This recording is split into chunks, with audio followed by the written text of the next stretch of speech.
It's time for AM Press Review, and today Nicola Mawson of the Business Day helps us look at the leading stories as covered by the newspapers this morning. Nicole, good morning. Good morning. Business Day, what are you leading with? Yes, well, the JSE all-share lost 2.6% yesterday after world markets lost ground over concerns in the US debt market. There's concerns in the US debt market that home loaners who are not a good risk profile have been getting loans of what they call subprime, which is prime plus, and that's caused a few jitters.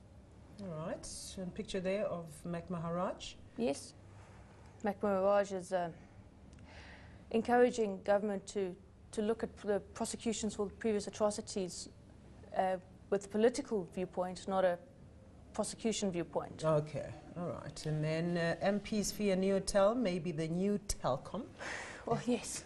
They're saying that the entire point of having broadband Infraco, which is to reduce the cost of telecommunications in this country, could be thwarted if Neotel doesn't have transparent pricing and then doesn't pass that on to the customer, which would then mean effectively two monopolies.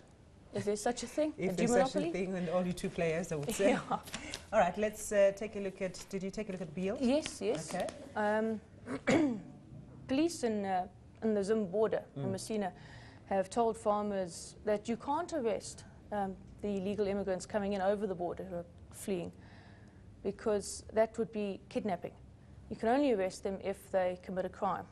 Farmers say they're going to carry on doing it because the refugees are cutting open fences and letting their wildlife escape. Okay. Right, the Citizen.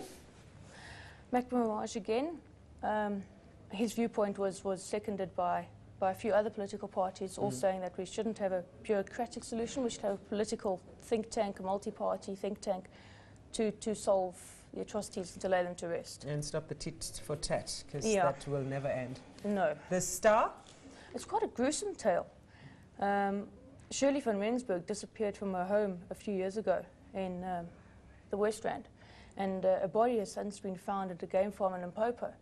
And they're now trying to prove that the body is that of Shirley's, with facial reconstruction via computers, as opposed to in CSI when they rebuild it. Okay. Which is quite an interesting way of looking at it, yeah. All right. And then the Sowetan. Yes, yeah, quite a bit of information there on Kutsong. The school learners are saying they want to go back and learn. A lot of the grade 12s who are too scared to be named in the paper in case they're intimidated. So they want to just go back to school, but they can't. There's threats of violence. The South African Communist Party has come out and said government needs to intervene, there needs to be a solution to this, because it's turned into a criminal issue now. Criminal elements have taken over. And then Got My Goats Back. Yes, yes, another interesting story from the Sowetan. Nobody quite explains how the goats ended up in the taxi. But apparently a gentleman who was a taxi driver from Orange Farm, his goats were missing.